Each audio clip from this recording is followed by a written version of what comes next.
नमस्कार विद्यार्थी मित्रांनो, पाठीमागच्या व्हिडिओमध्ये मी तुम्हाला प्रश्न विचारला होता, डोडोमा ही कोणत्या देशाची राजधानी आहे? तर या प्रश्नाचं योग्य उत्तर आहे टांझानिया. टांझानिया. विद्यार्थी मित्रांनो, या व्हिडिओमध्ये एकूण 10 प्रश्न आपण पाहणार आहोत. 10 पैकी कमीत कमी 8 प्रश्नांची उत्तरे तुमची बरोबर यायलाच पाहिजे. चला तर बघूया प्रश्न पहिला. हिराकूड प्रकल्प कोणत्या राज्यात आणि कोणत्या नदीवर आहे? हिराकूड प्रकल्प कोणत्या राज्यात आणि कोणत्या नदीवर आहे? तर या प्रश्नाचं योग्य उत्तर आहे महानदीवर, ओडिसा राज्यात. लक्षात ठेवायचं आहे, हिराकूड प्रकल्प महानदीवर आहे आणि ओडिसा राज्यात आहे. पुढचा प्रश्न पहा.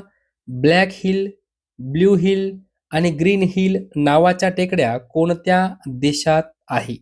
विद्यार्थी मित्रांनो, प्रश्न व्यवस्थित वाचायचा आहे. ब्लॅक हिल, ब्ल्यू हिल आणि ग्रीन हिल नावाच्या टेकड्या कोणत्या देशात आहे? तर या ठिकाणी योग्य उत्तर आहे युनायटेड स्टेट्स ऑफ अमेरिका. पुढील प्रश्न पहा. 1981 मध्ये स्थापन झालेल्या भारतीय वन सर्वेक्षण विभागाचे मुख्यालय कोठे आहे?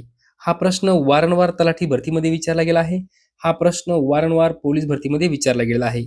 1981 मध्ये स्थापन झालेल्या भारतीय वन सर्वेक्षण विभागाचे मुख्यालय कोठे आहे?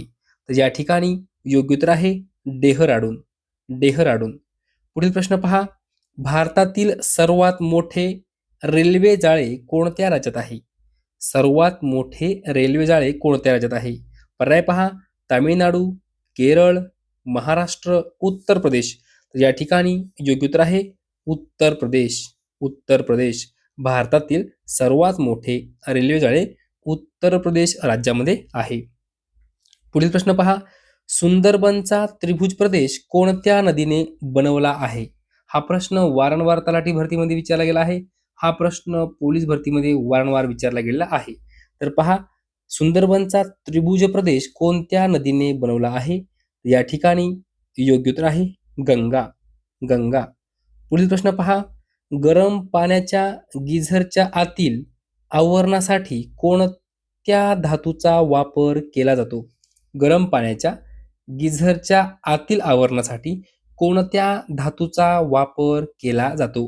पर्याय पहा. सोने, तांबे, लोखंड, कथील. या ठिकाणी योग्य उत्तर आहे तांबे. तांबे. पुढचा प्रश्न पहा. दिव्यांमध्ये प्रकाश निर्माण करण्यासाठी कोणता वायू वापरला जातो? दिव्यामध्ये प्रकाश निर्माण करण्यासाठी कोणता वायू वापरला जातो?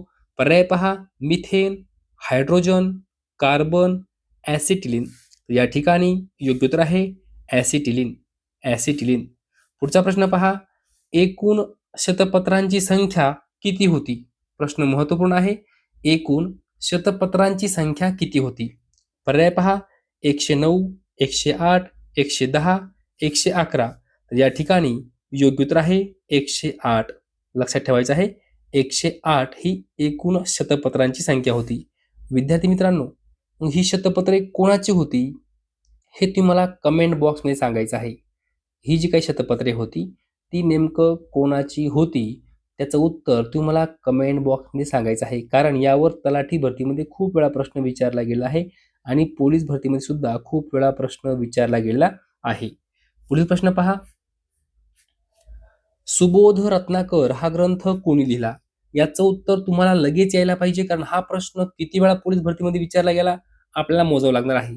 कमीत कमी 15 वेळा पेक्षाही जास्त वेळा हा प्रश्न पोलीस भरतीमध्ये विचारला गेला आहे आणि तलाठी भरतीमध्ये विचारला गेला आहे.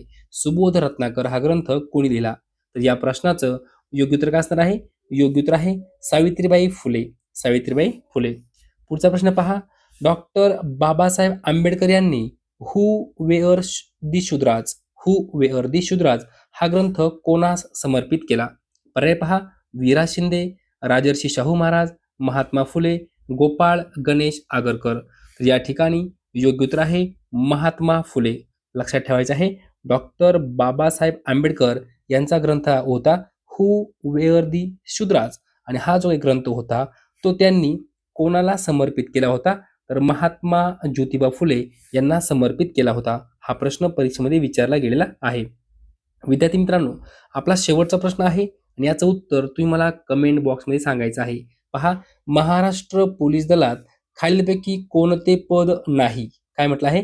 महाराष्ट्र पोलीस दलात खालीलपैकी कोणते पद नाही? हा प्रश्न पालघर पोलीस भरती 2023 मध्ये विचारला गेलेला आहे. पर्याय पहा: पोलीस शिपाई, हवालदार, फौजदार, लान्स नाईक. विद्यार्थी मित्रांनो, या प्रश्नाचं जे काही योग्य उत्तर असणार आहे ते तुम्हाला कमेंट बॉक्समध्ये सांगायचं आहे. जर तुम्हाला हा व्हिडिओ आवडला असेल तर नक्की लाईक करा, शेअर करा, सबस्क्राईब करा. धन्यवाद.